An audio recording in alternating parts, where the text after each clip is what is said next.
jolly this morning. Everybody looks like everybody said exceptionally well.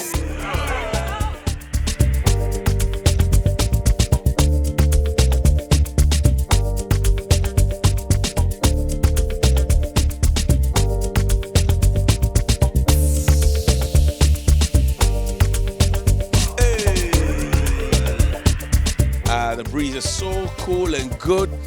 Who's ready to taste some good wine? Are you ready? I'm ready.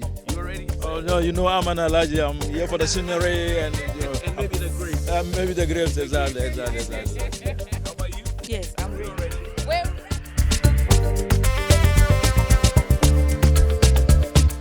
So kind of the fountain is sort of to symbolize us because we'll say it's a fountain of youth. Wine makes you feel youthful. But also like water is something that never ends, it's constant. We have like water, I feel like it's from the beginning of time. You need life, you need water to live essentially. So that's kind of the symbol behind the fountain is kind of life. And also it's just our symbol. So essentially. We're currently kind of in our fermentation room. So what happens, the first process of making wine is obviously people have to go out into our fields and they'll wake up very early in the morning and they'll harvest all of our grapes very early in the morning before even the sun starts to rise. And they'll choose a grape varietal of the day. So let's say they're making Shiraz on that day, they'll go and harvest a bunch of Shiraz grapes and they'll put them in these big bins outside, and then from there they'll bring them inside or they'll leave it on the stems. But there is a machine at the back that does that.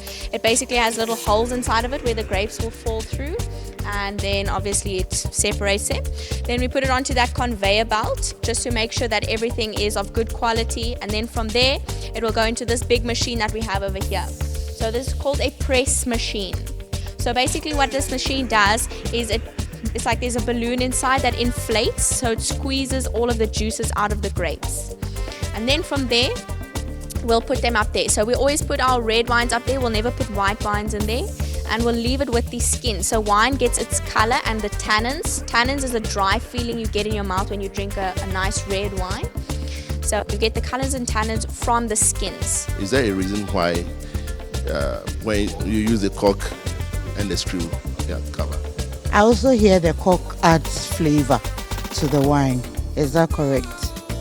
No, the cork doesn't generally add flavor to the wine. What adds flavor to the wine is the barrel that you put your wine in.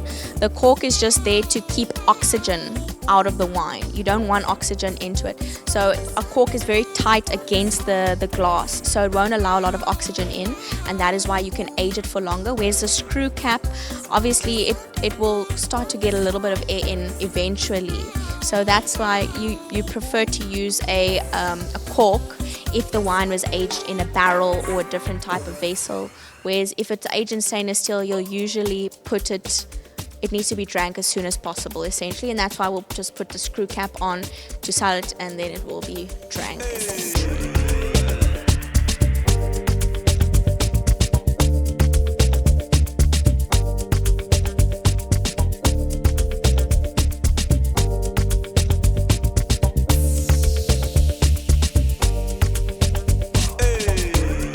Right here behind you, we have this our Grenache eggs. It's made out of porcelain.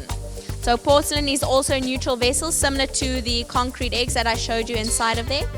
So we'll put 30% of our Grenache into this, which preserves the fruity characteristics, and 70% we put into those old 500-litre French oak barrels, which the older and bigger the barrel is, the less flavor your wine gets from it.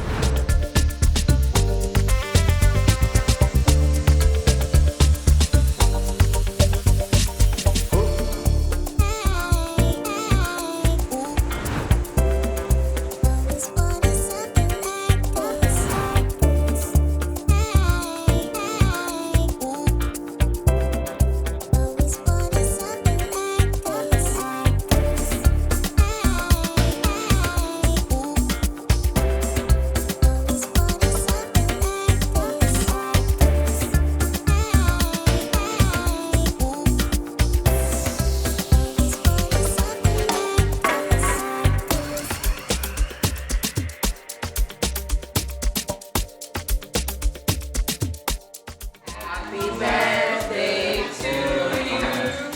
Happy birthday.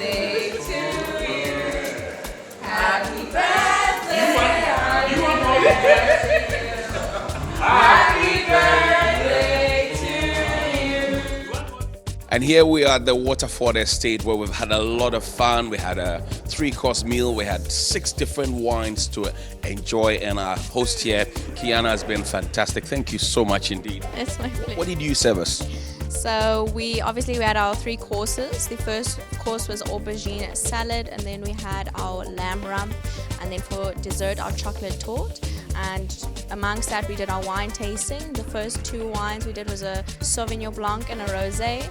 Then we did a Chenin Blanc, a Chardonnay, and then Antigua, which is a red wine, and then lastly a dessert wine, which is our Heatherly, to serve with the last course, which is our dessert. The ladies loved that, obviously. Yes, very much. Why did they love that though? Because it was sweet, I guess. Yes. And this place is always this cool and nice like that. Yes. Thank you so much for being a great host. We appreciate it. Thank you so much indeed. And let me quickly ask some of our guests how they feel about the experience. Madam, we said we're going to have fun. Did you have fun? I did.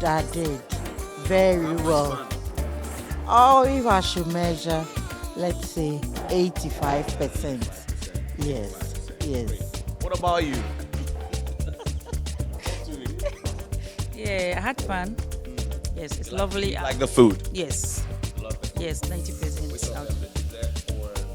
Starting from the starter to the main meal and then the dessert. So it's obvious. We're just bringing love and light, and we're shining it here.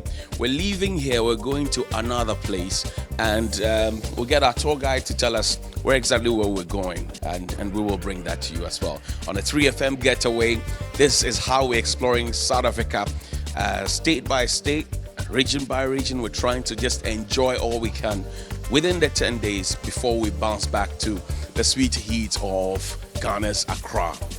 My name is Johnny Hughes, and this is for 3FM.